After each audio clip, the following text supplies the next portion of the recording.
Month, we have the privilege of having Greg Mantell. Like I said, I met him on all places, CBS Studios on a lot of The Price is Right.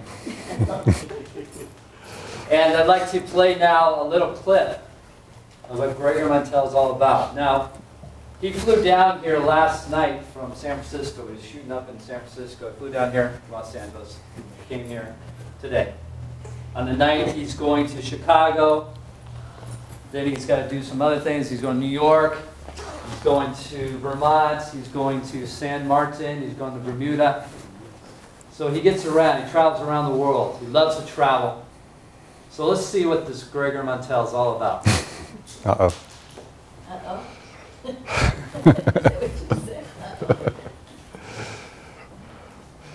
Most of it I try to keep people from finding out about. And could we just ask you a quick question? What did you think of Obama's speech? Oh, I thought it was spectacular. I loved it. But yes, I don't know. Tim, how long ago was that you were on the show? Was it 2008. 2008, okay. And he was controversial. Should I tell him about that or not? But you can go on YouTube. Actually, the show's on youtube.com/Gregory Mantell Show. And you can see Tim on the show with Rory. But that's a... We'll have to have you back sometime. But I do want to say, not only am I very happy to be here, and it was great meeting Tim that day, and just as it was nice of you to say that you were happy to be on the show, I'm also very happy to be invited to speak here tonight. So much so I can truthfully say, and I'm sorry this sounds bad, but it actually ties into my speech tonight, but I could be pretty much anywhere in the world tonight. In fact, I could be in Aruba right now. So it's important enough for me to be here with you guys tonight to speak, so I really did value this opportunity. So I could be in Aruba. Don't feel too bad because St. Martin in the Caribbean is coming up around the corner, so I'll be there. But the reason I mention that, though, is that JetBlue has this pass that I'm doing where you can fly all over the country, and I'm actually doing several videos for that, some travel videos and a news piece. And but again, that's not just kind of bragging about where I'm flying to. You'll see later why I mentioned JetBlue, because I think they're actually very smart at using social media. And well, I will also mention, I was saying, I hope it'll help me tonight prepare for this, because I've actually been watching a lot of college graduation ceremonies on YouTube for a little side project I'm working on. And so I sort of feel as though I could kind of congratulate you all on graduating tonight, and that one day you will get a job and get out there and working. My father would say, get a job, get a job. But it's very interesting watching all of these speakers and, you know, kind of analyzing what was working and what wasn't. And even there were a lot of very good speeches, and don't worry, I will come around to our topic. Probably the worst one that I saw, though, and I hate to say this because he's a very well-known intellectual and gave a very solid speech on biology, was Noam Chomsky, but completely inappropriate for that poor graduating class that was expecting the story of his life and how he got to where he was, and kind of like going to a wedding, and when they ask you to toast the bride and groom, you give the biology lecture. So I won't give the biology lecture tonight, but I will talk to you about social media. And Noam Chomsky's great, but that's what happens when you're in the ivory tower too long, I think. But so tonight I want to talk about 5 things in broad categories, and one is my background and what we're doing with the show. And I kind of hate talking about myself, but I do kind of like talking about the show, so I guess that's 50-50 there. What big companies are doing with social media, and then what you can do as entrepreneurs yourself and business people, and I think in a variety of fields from what Tim tells me. And then how to develop a rapport with clients, or as Tim was saying, I think interviewing certain techniques. And then kind of my spiel on the future of new media and social media, which is actually very exciting to me, and talk a little bit about those iPods and iPhones. And Tim, I have to say, too, at the beginning, just get a Mac. You know, come on, get a Mac. That's the answer. But I could actually give you my 45-minute speech on Mac tonight. In fact, when he was asking me for possible topics, I said, do you want me to talk about Apple versus Microsoft? And I could just be here all night talking about that. But okay, so what we're doing with the show. So yes, I have a talk show, The Gregory Mantell Show. We started out on local cable. Well, actually, no, I guess I'll take you back to the beginning, but I'll try not to. I'll fast forward a little so it doesn't take quite as many years as I've been around, but which is seeming longer all the time. But I grew up in a small town in Ohio, and was actually, the truth is, I was actually pretty bored living there, and I couldn't wait. I've always been more of a big city kind of guy, and I do enjoy traveling, and so when college came around, it was time to get out of Dodge and go off to Chicago, where I was actually for about 10 years, and now I've been in Los Angeles even longer. I will say, though, I'm also going home on this pass, and it's a great pleasure to me. I tell my parents, I say, you know, I couldn't wait to get out of here when I was growing up. Not away from home, but away from the area. And now it's such a pleasure going back, and I enjoy it. So it's peaceful and relaxing, and trees and green grass, and like, oh my God, yeah, like Switzerland. You're from Switzerland. Oh my, and I could talk about Switzerland for 45 minutes too. But yeah, I went off to school, but I had been editor of my high school newspaper, which kind of ties into our theme tonight because of what I'm doing. And so co-editor of my high school paper, worked for the college newspaper, was news editor, actually ended up quitting and founding a competing publication because I wasn't happy with the way they were running the school paper. And but it did some freelance writing, but never really thought about it for a job for various reasons. Although there was a woman in Chicago getting started about that time that we turn on. I kind of gave up, should I say this? Well, I always say it on the show. I guess I gave up TV when I was about 18, but I watched it 18 and then 19 it was off. But that year that I did watch it, there was a woman in Chicago called Oprah Winfrey who was getting started with her talk show. And of course it was very interesting and exciting to see her over the years as she's really developed that show. But it didn't really occur to me at the time. In fact, she came down to campus one day and spoke, and I didn't go. I think I slept in that day. And, you know, not really realizing later on that I'd be doing my own show and how much it would mean to me and how much I enjoyed doing it. So when I graduated, well, again, to kind of fast forward, when I moved to Los Angeles, I actually ended up, there are two things I've always been involved in over the years, and one was the journalism side and the reporting, and the other was IT. I've always been a technology nut, and in some ways, it actually with social media, it's kind of the perfect blending of the two and new media, because now when it comes time, you know, to editing the show and with the technology, I was very up to speed with. In fact, we were really ahead of the networks in a lot of ways for going online, because when Google Video and YouTube first came out, we were putting everything out there right away, because even the networks are still kind of, you know, how much do you put out there and will it hurt the show or help the show? But I just felt that that was really the ticket to our future, was putting everything online that we could. And as a result, over time, it's not too much of a PR spiel to say that we really are the most successful internet-based talk show.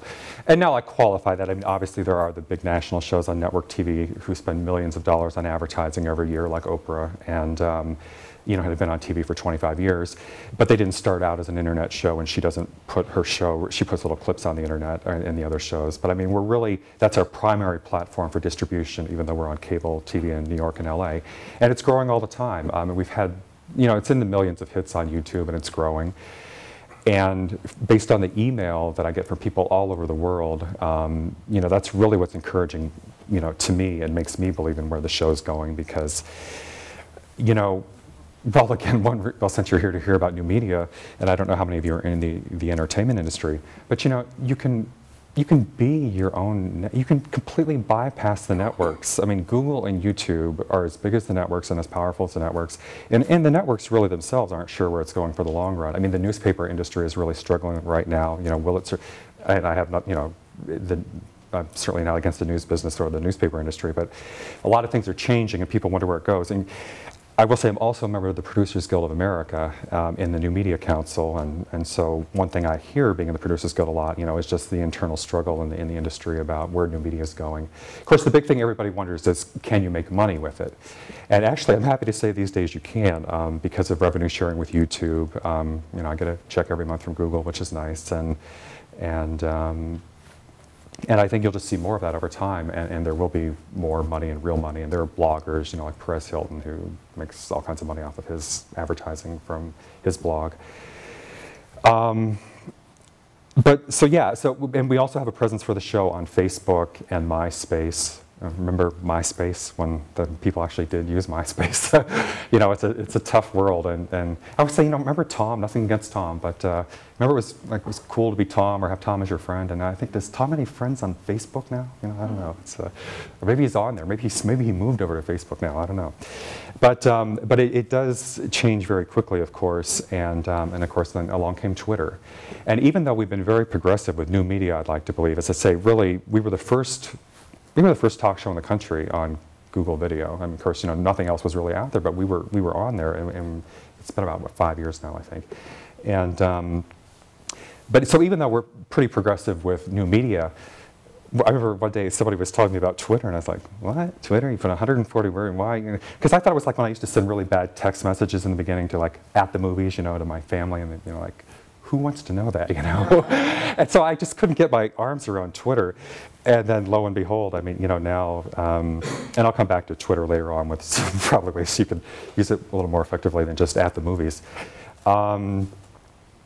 Well, I guess some of this I was going to talk about later, but I'll just say, you know, but the great thing about YouTube and Facebook and things like that, though, is that you're really tapping into their whole network. I mean, yes, you can, I do have my own website, and there are people who will Google you and look for you that way, but you really tap into that huge community, hundreds of millions of people they have who will find you who wouldn't have otherwise found you. And that's one reason you want to have a presence on Google and YouTube and Facebook and probably MySpace and Twitter.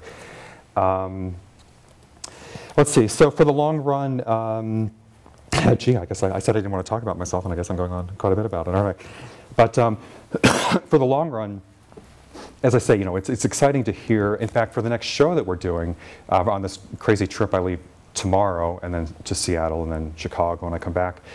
The night of the 12th, we taped the show on the 13th in the morning, and we've got to be done on time because as soon as I'm done, I'm heading off to the airport and going to Fort Lauderdale. And, but we have several people flying in from across the country. And then just in the past few weeks, I heard from somebody in Canada who wanted to be on the show, who's flying in at their own expense to do it. 2 people from Vegas, somebody from New York. Those are for fitness shows that we're doing. We've had a lot of response to the fitness shows. Another subject that we've done, I guess this is the extended plug for the show, but if you go on YouTube for parental alienation, which is a little bit heavy for tonight, but if you've heard of the, hopefully haven't experienced, but the messy divorces with the child custody battles. But we've gotten so many emails from all over the world about that show, and that's actually what I was referring to in the one clip. So yeah, we do hear from people. We know they're watching. I could go off on a tangent about, we even hear from them when we have actors on the show and booking people. We work with the networks for clips and things. And somebody sold their documentary being on my show. I got an email from Real Sports, or whatever, Brian Gumbel's show on HBO, Something Sports with Brian Gumbel on HBO, and said, hey Greg, who was that guest you had on about Sports Rage? We want to buy their license or buy their documentary. And now their publicist thinks I'm the greatest thing since sliced bread because they sold their documentary to HBO by being on the show. And anyway, and you know, so you never know, and that's another reason for you. I mean, it's a good reason to be on my show, I'd like to believe, but it's another reason for you to be out there is that you really never do know who's watching, and so it's always nice to hear from people all over and know that, you know, people are watching. But so for the long run, and I'll just kind of give you the quick spiel about this and then move on to how other companies are using social media. But so for the long run, our goal is to, you know, just the real money, you know, bigger money is still at TV these days. So we'd like to syndicate the talk show is our goal. And even though sometimes, you know, NatP I think is drying up and you wonder whether syndication survives, but there are still talk shows out there that are syndicated. So that's at the moment our goal.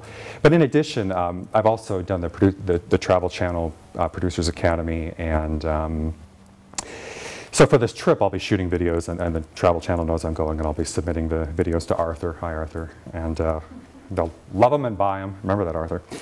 And then on the news side, actually another interesting use of social media is CNN has their iReport program, and I'm actually going to be doing a video about this trip that I'll be submitting to CNN about where I went on my crazy 1-month trip on JetBlue across the country, and as well as doing various videos for my own show that we'll be using as well. So that's kind of our platform, is growing the show through the talk show, through the travel videos, also do movie reviews on the side, and then some of the news stuff that I want to, you know, do more types of things along the line with CNN or other news venues, and have YouTube pay me more money. So that's kind of my show at the high level, what we're doing with it. And, you know, it was actually a little bit fun for me, even though I remember editing that demo, to watch though and just kind of see how many shows we've done over the years, and some of the people. And let me tell you, you know, I mean, you know, I guess you turn on the TV and take a lot of things for granted, but, you know, to have an interview with Anne Hathaway, who was not giving interviews that day, and or Peter Fonda, and which is Rogers and Cowan. Thanks, Rogers and Cowan. You know, these people won't give you the time of day. So when so when you have somebody like that on the show, I mean, it's as a talk show. I remember Oprah talking about, actually on her 20th anniversary DVD, when she did her first national show, she couldn't get anybody. Nobody would, she wanted to have a movie star, none of the movie stars would come on her show. So she did her first show about how to get the man or woman of your dreams. Well, now she takes over the Kodak Theater, and people die to be on Oprah. But it's one step at a time for this kind of a project, and so I'm happy to see we've gotten at the level where we actually can get some people who, are not necessarily easy to, who don't necessarily, aren't out there looking for people to talk to. So what are some other, what are other businesses doing? And I think just because of my interest in new media and social media, my ears are always perked up for this kind of. So I've got a whole treasure trove, I'll think of it, of just stories of way big companies are using this. And I realize you may know some of these individually, and if you know them all, I'm sorry. But maybe putting it together, you'll kind of see a strategy, which I'll segue into later, about how you can use some of these yourself. And so I mentioned the JetBlue trip. Well, again, JetBlue is really pretty ingenious about this whole thing because it's a fairly slow travel time of the year. And they're not even paying me for this, but here I am plugging their event, and which is one reason they were so smart to do this. They sold, I think, about, nobody knows for sure, the airline doesn't say, but I think it's about 5,000 passes is what the word on the internet is. And then they sold out, and they have it for like a week until it sells out, and it sold out early, and I'm one of the people who bought the pass. But they set up a Facebook page, All You Can Jet, and we all go in on it, and they encourage you to go in there and tell what you're doing and where you're going, and tell all your friends. But of course, everybody is putting it on their own Facebook page. I'll be doing stuff on the show about it.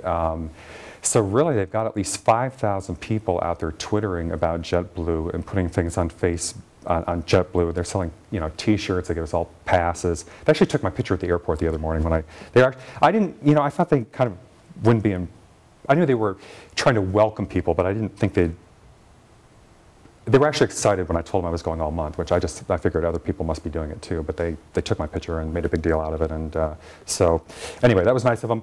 But in return, though, as I say, a lot of people are doing that themselves, telling all their friends where they went. So you got 5,000 plus people out there telling their 100 or 1,000 friends on Facebook and Twitter what they're doing on JetBlue. And I will say myself, I flew JetBlue a couple of times before this. Now I know like their entire route system and where they go, and I know more about JetBlue than I ever wanted. And if you work for JetBlue, sort of freight airline. But so it was a very smart strategy. I mean, they got the media, the national media did a lot of stories on this, and they will when as the month goes on and when people come back. And so they're getting millions of dollars worth of free advertising and using people's social media to promote their own company. And again, just to say that during a slow travel time around September 11th, when a lot of people don't fly, or when it's hurricane season in the Caribbean. So it's a little bit of a risk, but for what St. Martin is doing for me, I will go to the Caribbean during hurricane season. So that's another story. There are perks to this, and fortunately we got a very nice surprise with the island of St. Martin, who is rolling out the red carpet. So if you work hard, eventually you'll get a free 5-day vacation on St. Martin. Oh, just don't tell the Tourism Bureau I said that. But anyway, thanks, Katie. Okay, so what are some other companies doing? American Airlines, again, to go back to the airline theme. I was reading the paper the other day. I forget the exact incident, but somebody in the Northeast, I think, was stuck on the runway on the plane, probably at JFK, I don't know. I might be wrong with the details, but here's roughly what happened. So they took out their phone and started tweeting, like, help, I'm stuck on the plane, we're not going anywhere. Well, not very long after that, American Airlines responded to the person on Twitter and said, hey, we're working on it, we know you're there, we're going to get you off the plane. Which, the airlines have had some bad press, and in fact even JetBlue had some problems with people stuck on the runway and suing, and the government changing all kinds of rules and fining people. But so now the airlines are actually out there proactively, well, not just the airlines, all big companies are actually out there, which is my real point with this, looking at what people are saying about them on Facebook and Twitter. And I know because even though I'm the world's biggest iPhone and Mac and Apple fan, and again could talk to you about that all night, a lot of us have a love-hate relationship with Apple and AT&T. And AT&T has been improving in a lot of ways. I did compliment them the other day on their customer service, which is getting better, even though their cell phone coverage has some issues here in Los Angeles and the rest of the country, the world. But anyway. But they actually, after, I thought it was very funny. I won't say the word I say to my friends, but I thought I was a hilarious comedian with some of my tweets about AT&T. And you know, after, well, there's the dead zone in Los Angeles called Beverly Hills where you can't get, and I said, you know, I wonder if anybody at AT&T's ever heard of, you know, Beverly Hills. So one of the managers at AT&T responded to me on Twitter and said, Greg, what's the problem? What can we do for you?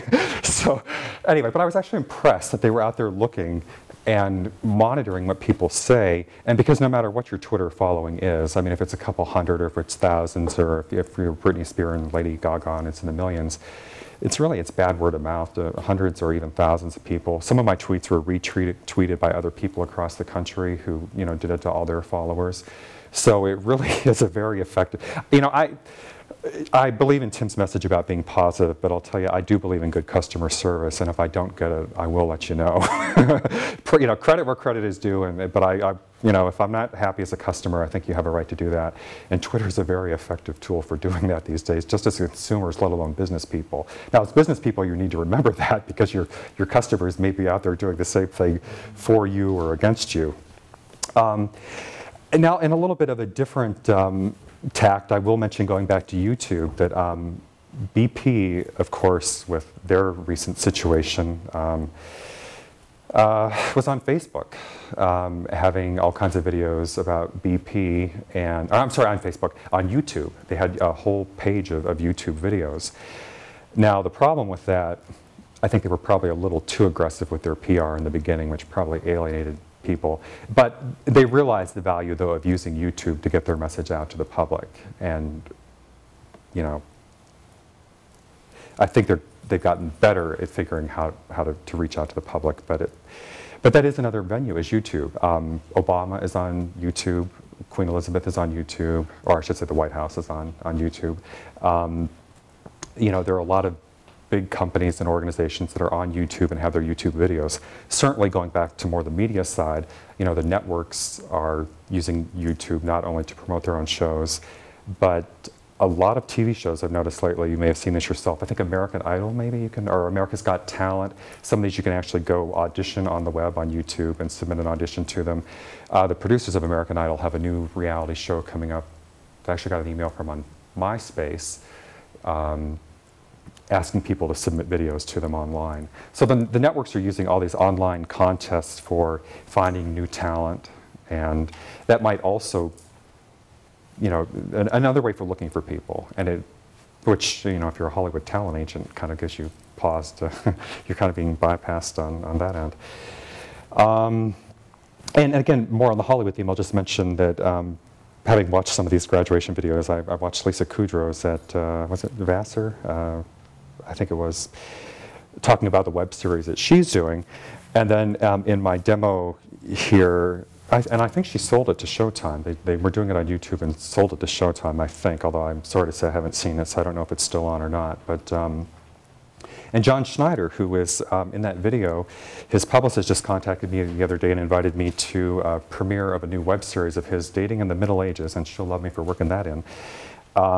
I can't be there because I'm actually going to be out of town on this trip. I would go because John was really cool when he was on the show, and so I invited him back to the show, and hopefully we'll have him when he's back. But even though he is, since he did that interview about a year ago, and I don't know, he's been on 90210 since then. I mean, he's done several TV series since he was on the show, and of course they've done a million before that. But he's doing a web series, I think, you know, not because he needs the work truthfully, but I think he just likes to work, I know. But he'll go after any avenue. But my point in mentioning that is that people are going back and forth. You have people who, you know, established TV stars, or in some cases movie stars, who are doing web series, you know, either when they're on kind of a break from one thing, or even just to put something else out there because it's a project they believe in, and it's a little cheaper way to get it out there and distribute it. Ustream and Livestream are both really big these days.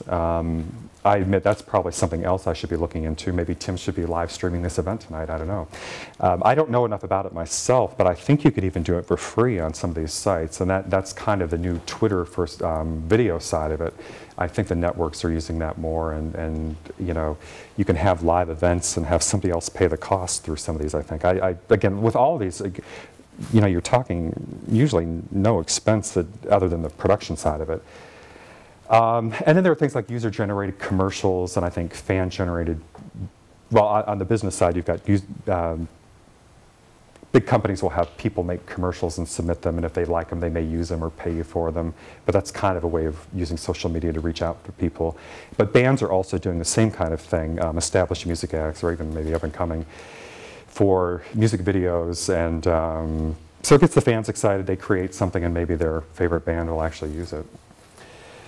And I'm not sure how I'm doing time-wise here, but I have a sense that it's getting further along. So I'll just say, so how can you use this? You know, if you're not AT&T or BP, or if you work for those companies, I'm sorry to love you all, but no matter how big or small your company is, you know, there is a way that you can use this. And as those big companies are doing, you really should, I mean, everybody in this room, if you have any kind of a business, should have a Facebook page, and you should have a MySpace page, and you should have a page of probably YouTube videos. And just think about, you know, if you have a bakery, you know, it could be your favorite cakes or your best cakes, and put a video of your cakes on YouTube, and then you discover it goes viral and gets several million hits, and you got people lined up out, you know, Oprah's calling, she wants to have you on the show, and Greg's calling, he wants to have you on the show, and then you hang up, and then I say, oh. But Facebook, MySpace, Twitter, and I'll also tell you about a couple that we're using that are, along that line, I guess I missed a couple of things that we're doing, but I'll work it into what you can do. But all of those, and the advantage is they're free. You know, yes, you need to have your website, but you pay for your website, most likely. There are some free web hosting, but Facebook doesn't cost you any money. You know, none of these, I mean, when you're talking, I'm used to dealing in gigs. I don't know if you maybe megabytes, but gigs when it's video. I go through two terabyte hard drives like nothing. And it can be expensive to host that yourself. So the fact that Google will pay your web hosting for you for video is just, and they want bigger and bigger. I mean, they can't, you know, these days, well, I think the limit's 6 gig, but it could cost you a lot of money to do that yourself. And the fact that somebody at Google is willing to do it for you will save you a lot of money, number one. And as I said earlier, it'll let you tap into their huge, you know, some people say, oh, well, I've got everything on my website. Well, it's really not good enough. I mean, you know, okay, maybe Oprah. There are a few people whose websites really get enough traffic or have enough advertising that people will go to it specifically. But otherwise, you want to tap into those. I forget how many hundreds of billions, a lot of people, hundreds of millions, and maybe even more over the month. People look at, you know, I forget how many billions of YouTube videos are watched every month. And, you know, and those should be some of your videos too. So again, Facebook. Now, Facebook gets a little complicated between personal pages and business pages, but as I say, JetBlue is very smart about that. And so one thing that we're trying to do is kind of piggyback off of other people's Facebook pages. The way that JetBlue is trying to get you to tweet about them and talk about them, well, I'm doing videos about this trip that I'm going to put on JetBlue's site that indirectly would be promoting my show. Sennheiser, America, that makes the wireless mic that I'm talking on right now. I'll probably put this on their site because I'll sometimes when I'm interviewing a celebrity holding their mic, like with Anne Hathaway or something, I'll put that on their site and say, this is me interviewing Anne Hathaway with a Sennheiser mic. Well, indirectly, that's promoting my show, which is the real reason I'm doing it. So you may ask yourself, you know, maybe you work with Pepsi. They're your biggest client, and you know, there's you drinking the Pepsi. Well, sorry, beforehand some of us were talking about your favorite bottled water. How about that? I'll be more politically correct. Your favorite bottled water, and you can put it on the bottled water site. You drinking the bottled water or something, you know, which is a way indirectly to tie people back to you and your company or whatever you do. So piggyback off the bigger companies' media the way that they like to piggyback off of the consumers and you know, and the other people out there. Let's see. Oh, and another thing we're doing, which I'm actually kind of proud of, but maybe because it's a talk show, we can be a little more opinionated maybe in some businesses. I know a lot of times you have to kind of watch what you're putting out there, but So, and because I have some involvement with CNN, submitting videos to them through the iReport program, but I set up an account on CNN and USA Today. And I was thinking about it because, this is another way big companies are using social media. You probably noticed that LA Times, all the big newspapers let you comment on the stories. And I usually have some kind of a comment I'm thinking in the back of my mind. And I thought, you know what, I'm going to put up an official, now a lot of people do this anonymously. That's kind of the downside of the internet. You know how, we haven't talked about the downside of the internet, but you know, there's the bashing that goes on. But I thought, well, what if, you know, I set up an official page on CNN and USA Today, and I'll go in every once in a while when I feel like it and it seems right, I'll put a comment on the story. And then, you know, because I noticed people would respond to some of my comments, or they liked them or sent them to their friends or whatever. Well, that's also another way to drive publicity back to my show, because I say, you know, I have my picture, and you know, like I say, a lot of people are anonymous. There's just like a blank symbol, or they don't want you to know who made that nasty remark on USA Today. But you know, as I say, so you also have to think about what you're putting out there, and certainly if it's a business, you know, what you want to. I'm not overly political with the show, and a lot of it's not political commentary. I like to think some of it's kind of lighthearted and fun, you know, little whatever asides that we'll put out there. You know, again, I realize with a business, a lot of times you'd probably be a little more careful about. I have heard indirectly of, actually, well, I won't say the company, but a food store got in trouble, or there were accusations that the president of the food store was going online and bashing their competitor, which I think they ended up buying in the end to get rid of the competition, but putting little comments online about them. So people, you know, use the internet in all kinds of ways. And I guess, well, since I'm on that theme shortly, I'll just say, you know, now there is a risk when you do anything in public. You know, you will get if you've ever seen YouTube comments, you know, people can, the networks had an experience when they started putting their shows online that they weren't really used to getting blunt feedback from the audience, like, your show sucks. And they weren't really sure what to do about that. So that's one reason they've set up Hulu, is that they don't have to deal with all those little user-generated comments from the audience about whether or not they do or don't like their show. But, and my own feeling about that is that, you know, you certainly as a business, you don't respond to that kind of thing. And there may be cases where you block someone, or, you know, which you can usually do on most of these media, not let them respond. But, you know, I would say I can't imagine that if you wrote a letter to CBS and said, I don't like your show, wouldn't it be kind of tacky if they wrote back and said, you know, well, look, you so-and-so. I mean, they're not going to do that. That's unprofessional. So I think as a business owner, I mean, when you're doing something in public, you know, it just comes with a territory, and you can't hide under a rock in life, and you can't please everybody. You probably wouldn't, I don't think you'd want to, truthfully, unfortunately.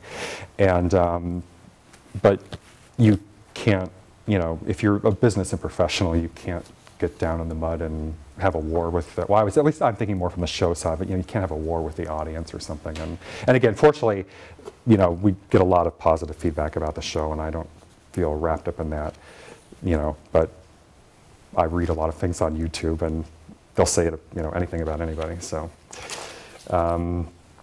now Twitter, oh, that's right, and I think I'm getting down to the tail end, but I will say, you know, one thing that's fun for me about the show is we've interviewed so many kinds of people, going back to Tim and his adventure that day, but also Warren Whitlock, I'll give credit, since I stole this from him, his book Twitter Revolution, and he's going to be on the show. And he gave a few suggestions about how to build your following on Twitter, and one was be funny. So as I say, I'd like to believe I'm just the funniest guy on Twitter. You know, I'm not a stand-up, what can I say? Ask questions and involve people. And actually, since I read his book, I do that now. You know, instead of just putting pronouncements out there, truthfully in the beginning, I was usually mostly using it to promote the show, like, oh, we got this new episode. But instead of just, you know, maybe, you know, ask people, if you're a bakery, what's your favorite kind of cake? Or what's, you know, I mean, I don't know why I'm going back to the bakery thing, but I guess I've got food on my mind today. But you know, but ask questions and involve your audience, and there are ways a business can do that as well, and be informative. You know, you probably don't want to do my early texts about, like, you know, at the movies. I think, you know, you want to have something a little more substantive for that for most people. Unfortunately, you know, Warren was talking in the early days about how when people didn't know what Twitter, he spends a lot of this book talking about what Twitter is, and I think people know now what it is. But as he admitted on the show, you know, these days, if you're not Britney Spears or Lady Gaga, you know, you don't have a chance. I mean, I mean, they're the celebrities are getting, you know, the millions and millions of followers, but you can still get, even if it's thousands or whatever it is, tens of thousands. That's really can be an enormous audience for you, and it's more important to you if it's 10,000 customers. I mean, it's probably better than having, you know, a million whoever following Lady Gaga. If they're, I mean, it's great for her, and I wish her well. But you know, but for you, you know, you may only need 1,000 good customers following you on Twitter. But another thing he says, so develop the conversation and kind of, so if you actually have a conversation back and forth, because if you both follow each other, you can communicate back and forth on Twitter directly, you know, then that's a good sign that people are actually paying attention and not just dozing off when you're on there. And I think I'm definitely getting low on time here, so 10 minutes, okay. So how to develop a rapport or with your customers and clients, I think is what Tim had in mind along that line. And I will say, I guess to give a little bit of a subtle plug in there for the show, to show you the power of YouTube, I was very happy to hear from the University of Syracuse recently, from their journalism school, the Newhouse School of Journalism, which is one of the nation's top journalism schools. I was extremely flattered when they said, Greg, you know, people say you're a good interviewer, and we agree, and we're writing a book about the secrets of great interviewers, and we want to talk to you for training the next generation of journalists. We're writing this book, and we want to know how you do it. And so we talked for about an hour on the phone one day, and then I emailed them all kinds of stuff later. And so I'll be in the book. I'm looking forward to that. But they actually asked me a question along that line. They asked me, how do you develop a rapport with the guests? And I will say, I mean, at first, it kind of stunned me, or I wasn't even thinking about it, because you know, I love doing this show, I will say, and maybe as I've rambled on here tonight, I hope that's come across a little bit. But I'm so much in the mode when I'm doing this show, and I also love travel and meeting people, and through the show I get to meet a lot of people in person, and when I'm traveling various places I get to meet people. And it's always fascinating, you know, for me to hear just all the different things people have been doing and where they are. And so I guess what I'm saying is that, you know, I enjoy meeting people, and I'm used to doing it. And so, maybe it wasn't always that way in the beginning, but at this point it's fairly automatic. I mean, like on taping day, you know, we may have a couple of, well, maybe a dozen people there, you know, and some of them I've never met before. And one of the nicest compliments I once got from someone in Canada, actually a viewer, was, he said, you know, Greg, he said, there's something you do with the people you interview, it's like you know them. And of course, a lot of the time I don't know them, and I've never met them before. And I don't think you can be fake or phony about that because, well, I don't know, maybe you can be, but for me, it really is a pleasure to meet the people, and I enjoy doing the show and being there in the moment with them and hearing what they've been up to.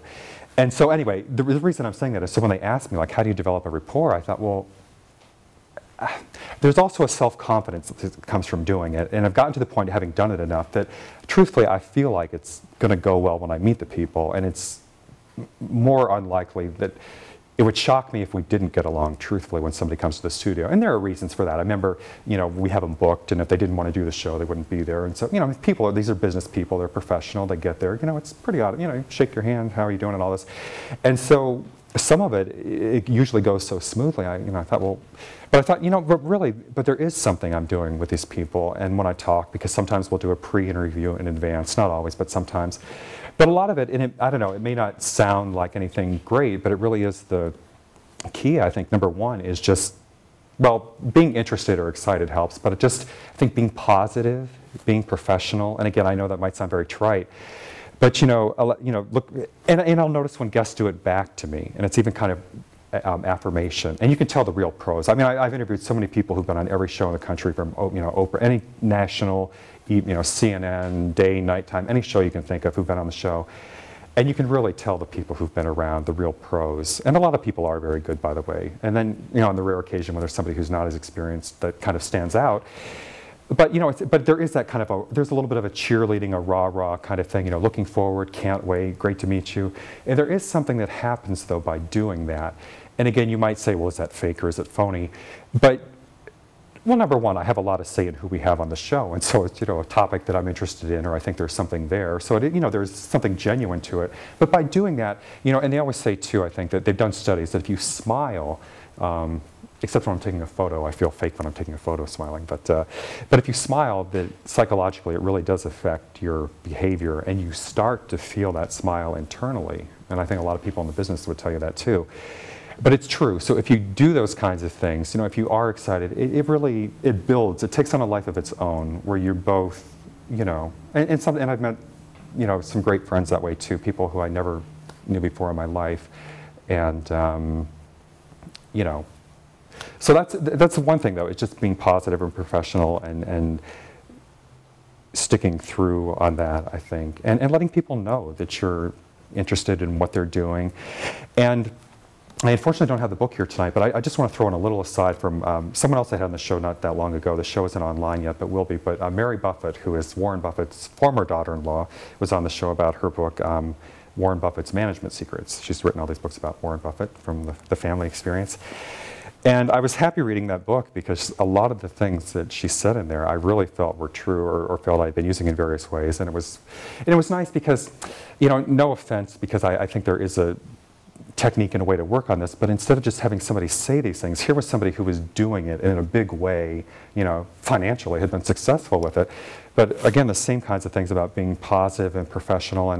And he has the kind of thing that when he meets people, he has to, you know, I think there are a lot of illusions about when you meet celebrities and people who've been successful that, you know, you can do anything or be any way. But he has to really watch because people think, you know, is he going to be this, you know, obnoxious billionaire who's just going to throw his weight around? So every time he meets people, he's kind of battling that image, or that people walk into the room thinking, oh my God, what's this guy going to be like? So he goes out the other direction to not be that way, to be, you know, to blow you away with being positive and professional and delegating, to, you know, not micromanaging. I could go off on a tangent about the things she says in there. But one thing that he does use, and I also believe in life, this is not exactly with interviewing, but it's along that line of developing a rapport with people, is to give people, let's say, a slightly better reputation than they maybe have or deserve. And what I mean by that is, you know, let's say if you tell somebody, you're always so dependable, I can always count on you. Well, you have just, rather than saying, you better be there on time and show it, if you say, I can always count on you, you make that person, and he says this himself in his business, you put an expectation on them. Like, oh my God, I've got to live up to this. Or like if you say, you know, oh my God, you always have the greatest stories. Well, that puts a pressure on you now to always have the funniest story when I say that, you know. And so, but you can use that if you give people a slightly better, the way you want them to be. Now, on the other hand, now, if you go up to the worst person in your company who's probably on the way out the door, who doesn't show up on time, and if you say that you're the best employee we've got, that's probably a stretch. But if you have somebody who, you know, 95%, or, you know, is operating at a high level and you need to slightly nudge them in a certain direction, you know, that's kind of be a little, give them the reputation that you, I've actually had a marriage counselor say that once on the show too, like treat your spouse the way you want them to be instead of the way they are. And sometimes that'll get past certain relationship issues instead of saying, oh, you always nag me about this, and, you know, have the positive spouse and treat them that way. And so I could talk about a lot of things. We've done shows about everything. So let's see, I think I'm getting down to the very bottom of my time here. What can I say? I guess I will say, until Tim drags me off the podium here, that so the iPhone, and this is your future, and I'm not even being paid by Apple, but Steve Jobs, if you want to, you can. But I even email him these days because they have this public email address out there they claim that he reads, and I give him suggestions for what I want on the iPhone and the iPad. But you know, this is a handheld computer, your iPhone or your iPads. And for anybody in the entertainment industry, certainly in the publishing industry, I mean, it's just going to change everything. I mean, it really is. And yes, I'm the world's biggest Mac fanboy in saying that. But, you know, you're not going to have these big clunky monitors and keyboards, computers. You're going to have a portable handheld computer with a touch screen that you can interact with. But for anybody in new media, I mean, you can watch your YouTube. You know, for anybody with internet video, I mean, it's great. You have a whole new, you're going to have a mobile TV platform with this. And I really think that Apple is going to give, in the next quarter, Apple will surpass Microsoft in revenue for the first time, which, you know, they already pass them up in market capitalization. And Apple is on such a roll with these products and what they're doing. And the real reason I say that, and as somebody with an IT background as well, is number one, I love the competition for consumers, but I think it's going to be a very exciting time over the next, you know, the funny thing will be in a few years, I did a video that's out there on YouTube when one of the iPods first came out, and I was saying, you know, in a few years this is going to be a phone and a game console and everything else.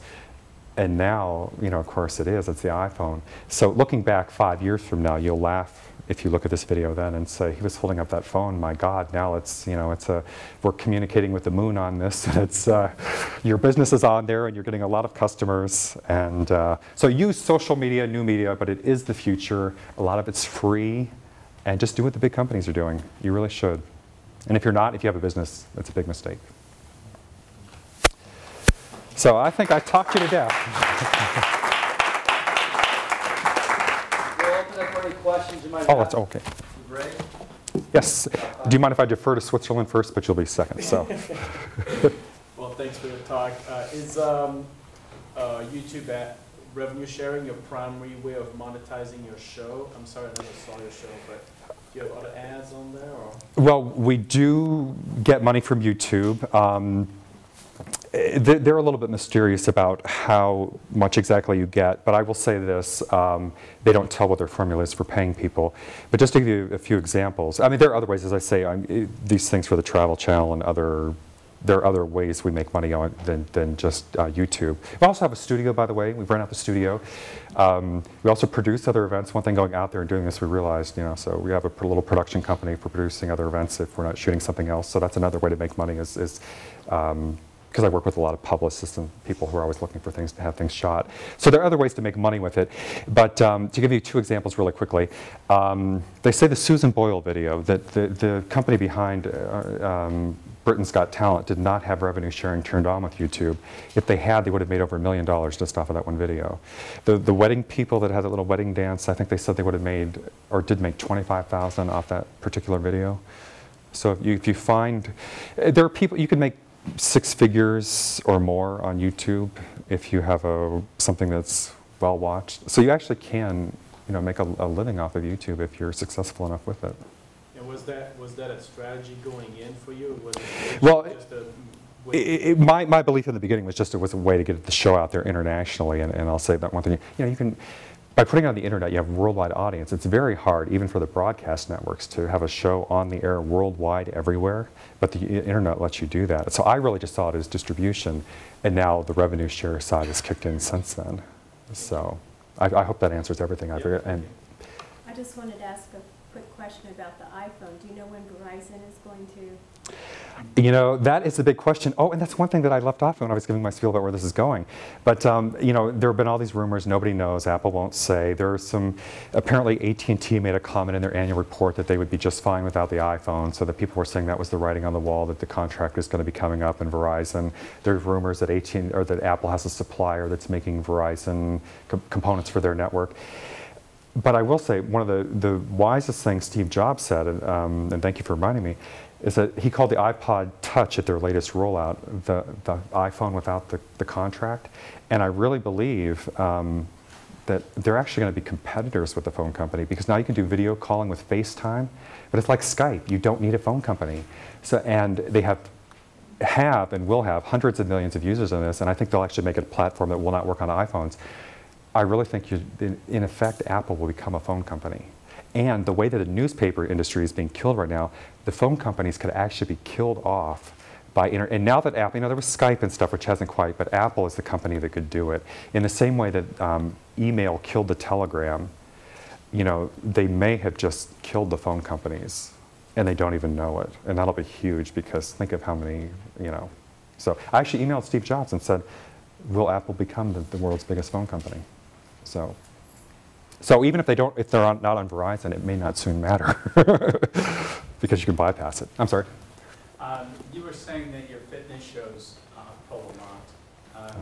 Do you sell ads to smaller companies for that? I mean, little bar ads and pop-ups? Well, YouTube actually handles the sales through the revenue share.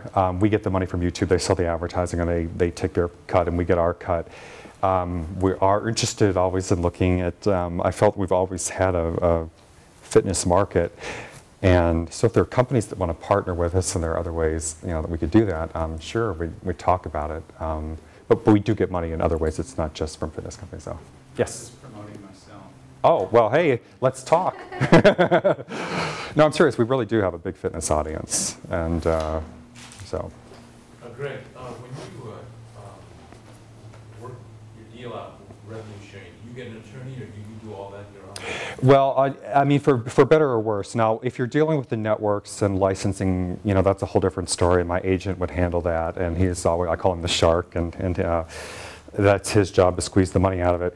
With YouTube, though, you don't, it's kind of take it or leave it. I mean, I hate to say it, but there's no, sometimes like with Apple, you know, there's no negotiating. They just tell you this is the way it is. But it's important enough, you know, that it's hard to turn down. I mean, you really wouldn't turn it down. The networks, maybe they would if in certain cases because they don't need it or feel they don't. But yeah, there's no real negotiation with them, truthfully. Maybe if you're CBS, you know, you can negotiate with them. Although I think even the record company, you know, and you hear in the news about how sometimes Apple and the record companies aren't, or they're bickering over something, or YouTube and they pull some of the videos off or something because they're having the contract negotiations. So, you know, they do, that is something they haggle over. So, yes, Switzerland. You do shows on a whole variety of subjects. Everything. Do you pick a subject based on the potential in ad revenues, or is that totally separate? Well, going back to the fitness theme, because those are some of our most popular shows, you know, truthfully in the beginning when we were doing fitness shows, you know, well, I guess, you know, in the TV business, and we do it too for our show, you kind of look at the ratings, you know, who's watching what. And I mean, we do everything. Now, I'll say very quickly, actually at the talk that Tim gave at the media conference he mentioned a couple of years ago, there was a guy there from Sirius or XM or whatever they merged or whatever they did. But he was talking about, or Playboy Radio, which they own, and he said they have the long tail approach, that they don't care what the ratings are. They want to have a station that appeals to everybody. You know, they want the gardening channel, the Playboy channel, this channel, that channel. As long as there's one channel on there that makes you want to subscribe, they're happy. They don't care who, they don't do Arbitron, is what I'm trying to say.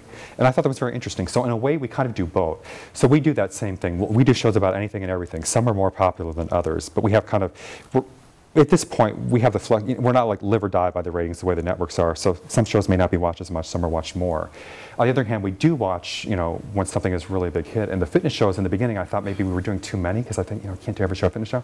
Every time we put it online, people were going to the fitness shows. So what do? You do more fitness shows, you know. So, so we do them.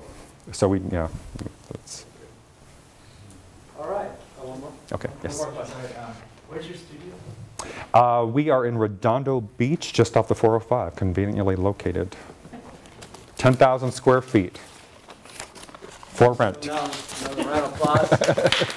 Thank you, Okay, sir. after a second, got a little gift from you. Oh, thank you very much. Now, I Greg like goes gifts. the right places.